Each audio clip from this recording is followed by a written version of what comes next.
Siap. Berdoa mulai.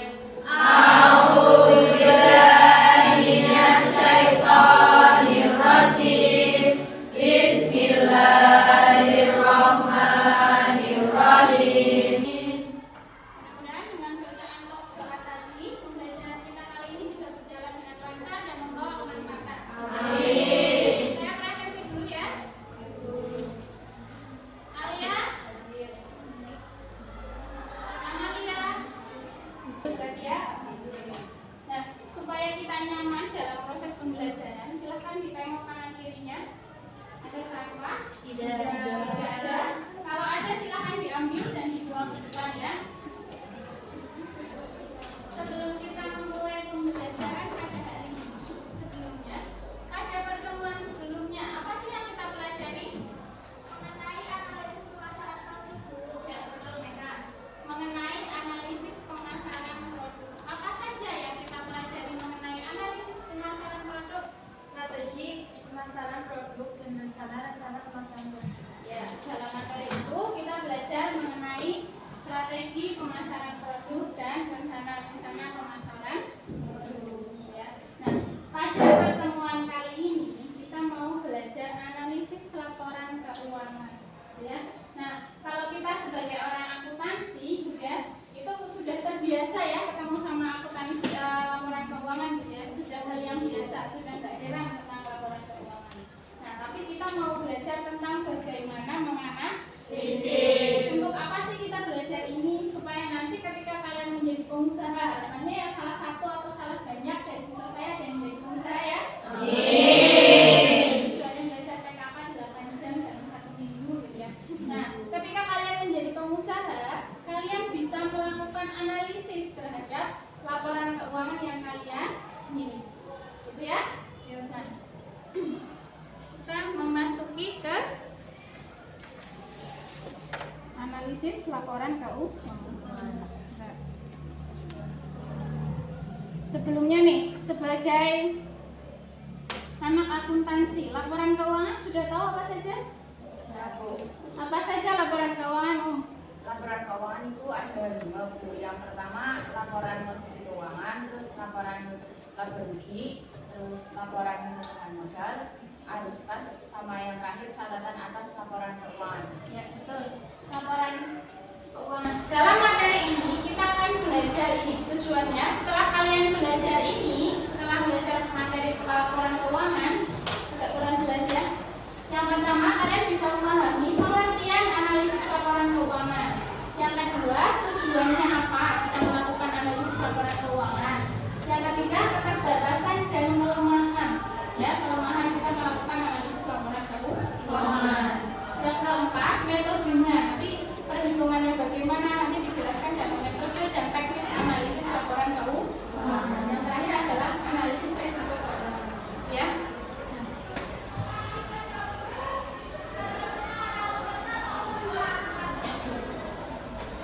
Ini tadi sudah dijelaskan ya sama sebelumnya ya, bahwa laporan keuangan itu ada banyak, ada 5. Kita mau masuk ke pengertian analisis laporan keuangan. Sebelum itu kita perhatikan ilustrasi dulu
solvabilitas. Rasio solvabilitas apa?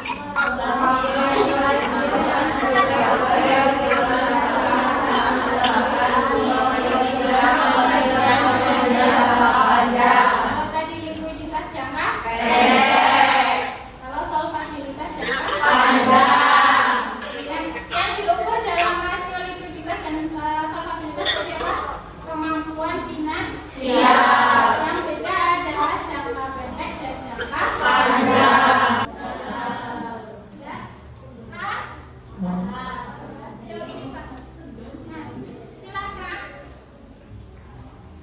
kita mulai mengerjakan latihan soal dalam LKPD.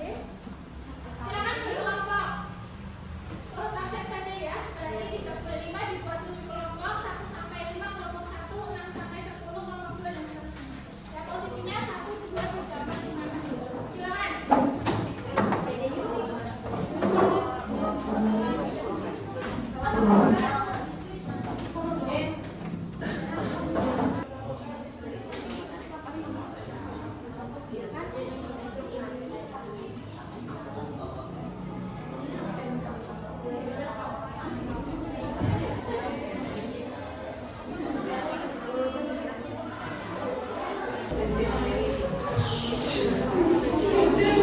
Assalamualaikum warahmatullahi wabarakatuh. Waalaikumsalam warahmatullahi wabarakatuh. Kami dari kelompok 7 akan mempresentasikan hasil kerja kelompok kami. Yang pertama yaitu quick ratio pada bulan September 2018. Yang lain sambil mengamati ya hasil pekerjaannya sama atau tidak dengan pekerjaan kalian. Saya ulangi yang A. Saya baca permasalahannya dulu ya teman-teman. Beni adalah seorang akuntan di perusahaan Indofood Sukses Makmur Tbk. Pada akhir tahun ini, untuk keperluan pada pemegang saham, Beni akan melakukan analisis terkait likuiditas dan solvabilitas beberapa tahun terakhir. Silakan kalian bantu Beni melakukan perhitungan likuiditas dan solvabilitas. Yang pertama yaitu A. Rasio lancar atau current ratio. Rasio lancar pada bulan September 2017 sampai dengan 2019 dinilai cukup baik. Yang pertama yaitu September 2017 dengan presentase 146,78%. Yang kedua September 2018 dengan presentase 113,10%. Yang ketiga September 2019 dengan presentase 119,04%. Desember 2016 dengan presentase 152,27%. Desember 2018 dengan presentase 106,63%. Sedangkan jika dilihat pada posisi akhir tahun 2016-2017 lebih baik, kecuali di akhir tahun 2018 hanya sebesar 106,63%, yang artinya setiap hutang lancar Rp1 dijamin dengan rasio lancar dengan 1,06 rupiah. Yang kedua, quick ratio yang akan dibacakan oleh Widyarti. September 2017. Pada bulan September 2018 dan 2019 serta bulan Desember 2018 setiap hutang lancar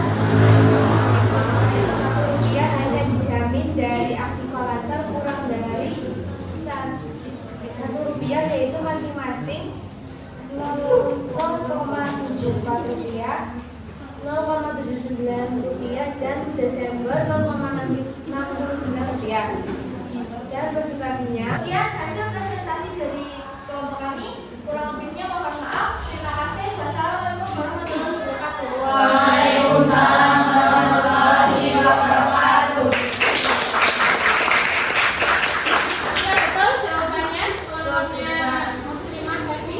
Sudah. Sama ya? Sama.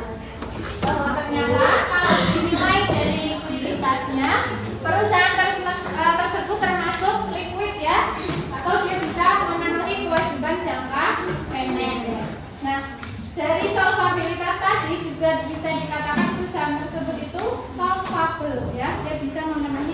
dalam jangka panjang. Gitu ya. Sudah bisa mengerjakan semua. Kita lanjut ke ada evaluasi.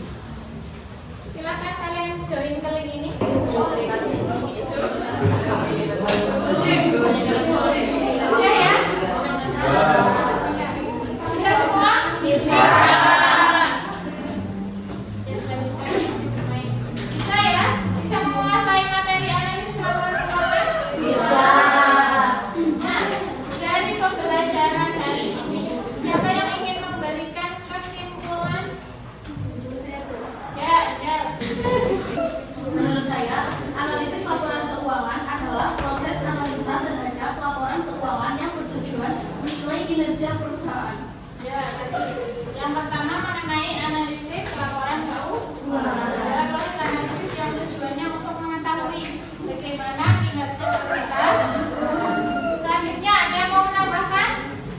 Ya, mau silakan. Rasio likuiditas merupakan untuk mengukur kemampuan perusahaan dalam memiliki kemampuan finansial waktu Ya, tadi kita sudah belajar tentang rasio likuiditas. Rasio likuiditas adalah mengukur bagaimana kemampuan kita, kemampuan keuangan kita atau finansial kita dalam jangka pendek. Selanjutnya ada yang menambahkan? Ya, Meka. Rasio likuiditas merupakan rasio yang digunakan sebagai ukuran perusahaan untuk memenuhi semua kewajiban finansial jangka panjang. Ada dua rasio yaitu total debt to asset ratio dan total debt to equity ratio. Ya, jadi kita belajar 3 hal. Yang pertama mengenai analisis laporan keuangan secara umum. Selanjutnya adalah tentang analisis rasio. Analisis rasio kita belajar mengenai likuiditas, mengukur kemampuan perusahaan dalam jangka pendek, dan solvabilitas, mengukur kemampuan perusahaan dalam jangka panjang. Gitu ya. Saya harap itu bisa diingat dalam memori, nggak sekarang belajar besok lupa, gitu ya. Saya harap semuanya sudah bisa memahami. Ada pertanyaan untuk pertemuan kali ini? Tidak ada pertanyaan? Dan saya sudah habis ya? Tidak.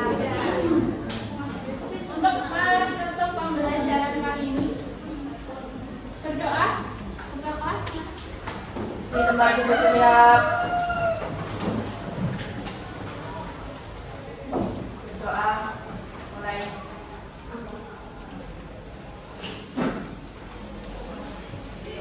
Selesai.